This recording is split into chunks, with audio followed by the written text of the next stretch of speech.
this and figure out that. What we're blindly doing as the population grows and the demands on the environment and all the other species, that like dumb cancer cells, we just keep growing and growing and growing and figure ways, and it never occurs to us that we're going to kill the host body. Michael, let me hold that one and get just one more. I'll take it all to Ruth. We've got Alaska. We've got humans as cancer cells. Mary in Bastrop, Texas. Mary, thanks. You're on the air. Hi, Tom. Thank you for let me talk. Mm-hmm. I agree with the last two gentlemen. We're just putting a Band-Aid on the solution, and one thing we can probably do to help it is to stop making people until we can get everything sustained and right. We're just making more people than we can feed, house, or clothe. But Ruth says we have always ratcheted up, and we'll ratchet up again. We'll figure it out. Well, you keep on ratcheting it up, you're going to strip it, and we won't be able to ratchet no more. Mary, I appreciate your call. Ruth, there's a smorgasbord for you. Alaska in trouble right now, and John just doesn't see how it can go on.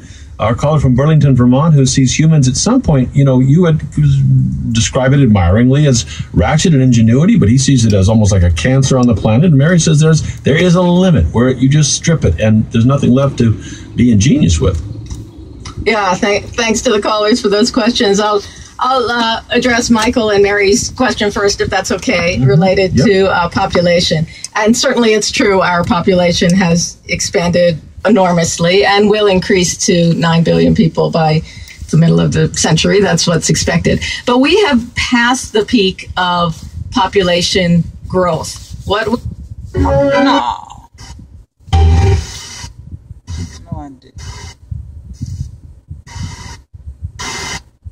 We will be past this enormous explosion. And the reason that we expect this stabilization in population is because as people, particularly women, get more access to education and to jobs, and girls are schooled, and lifestyles increase, and particularly as people urbanize, then they have less children. So that happened in this country, happened in Europe, and now that's happening around the world, that with the improvements in lifestyles, then the number of children that people have goes down. And you can probably think about your own family in that respect. I know I got that, but if we stabilize at 9 billion or something near it, how does that jive with the carrying capacity, if I can use that phrase, of the planet?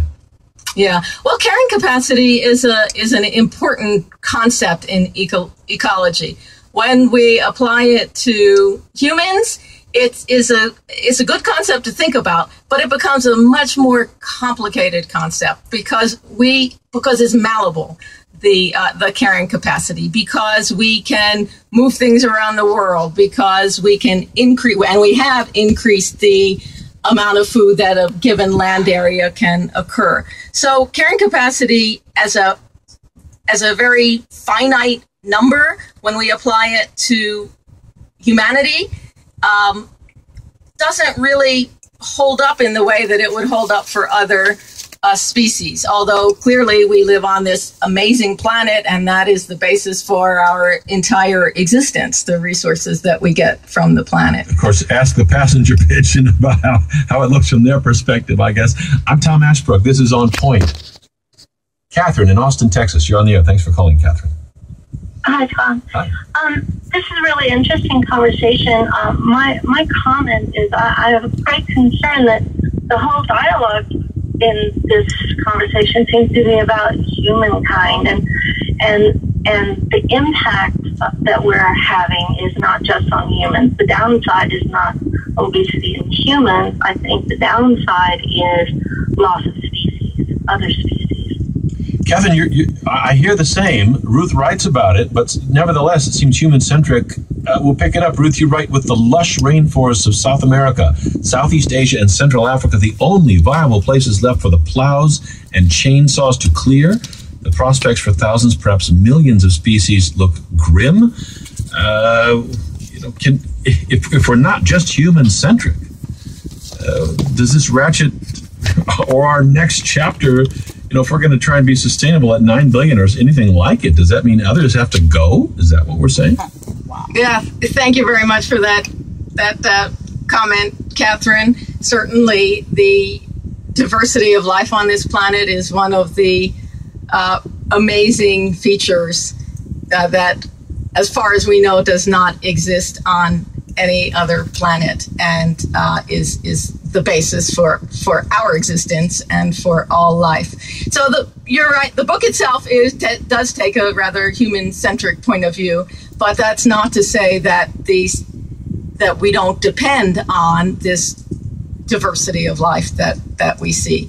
As Tom said, the remaining places to expand forest are into the rainforests, into the Amazon. Expand agriculture, I think. I'm sorry, expand agriculture, are into these very diverse, incredible ecosystems in the rainforest. And that's been my career, really, is working on deforestation.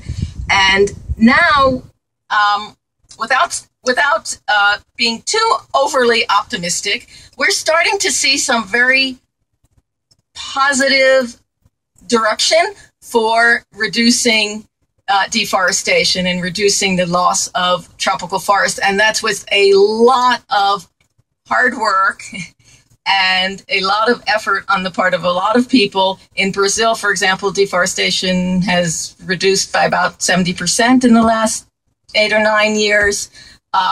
That's not to say that this is a problem that we don't have to worry about, but there are some positive directions. You described that we can produce the food that we need without decimating the rainforest. You opened the book with describing yourself sitting on a log in decimated rainforest in Brazil, weeping at how much has been lost.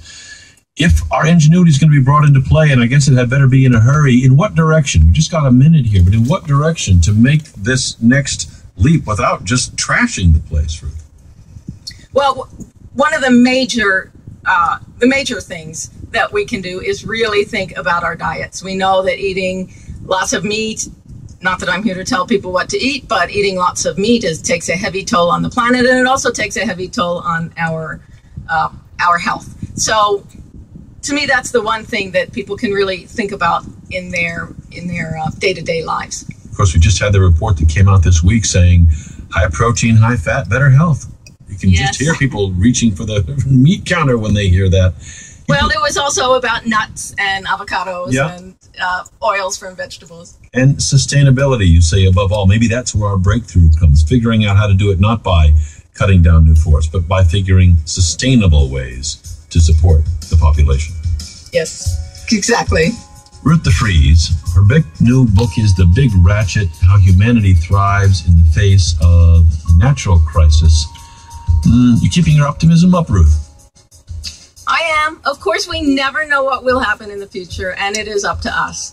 The pattern, she says, is ratchet up, hatchet where we get whacked around, pivot, and ratchet again. See how far the human race can take that. Ruth DeFries in New York City at Columbia University. Thanks very much for joining us, Ruth.